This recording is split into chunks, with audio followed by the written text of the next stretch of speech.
வணக்கம் நேயர்களே, நான் உங்கள் இயற்கையாளன் தவம் பேசுகிறேன். இப்போ ஒரே தமிழ்நாடு முழுக்க தென் மாவட்டங்கள் முழுக்க வெள்ளக்காடாக இருக்குது. திருநெல்வேலியில் மழை வெள்ளம் இவற்றையெல்லாம் வானிலை அறிக்கை சரியாக சொல்லாத போது ஒரு ஊரில் மிகப்பெரிய வைரல் ஆகிட்டு இருக்கு. அந்த இது ஒரு ஊரில் ஒரு குலதெய்வத்தை வழிபடக்கூடிய ஒரு குலதெய்வ சாமியாடி சொல்லியிருக்கிறார். அவர் என்ன சொன்னாரோ 2 நாளைக்கு முன்னாடி சொல்லியிருக்காரு, அது அப்படியே நடந்திருக்கு. அப்படியே அடிபுரளாமல் நடந்திருக்கு. மிக ஆச்சரியமாக இருக்கிறது. இது எல்லாம் சாத்தியமா என்றால் சாத்தியம்தான்.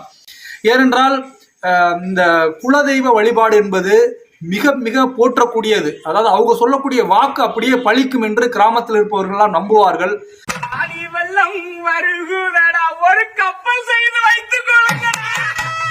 அப்படி என்றால் உலகத்தில் நடக்கிறதெல்லாம் சொல்ல வேண்டியதானே அப்படின்னா நம்ம கேட்கறது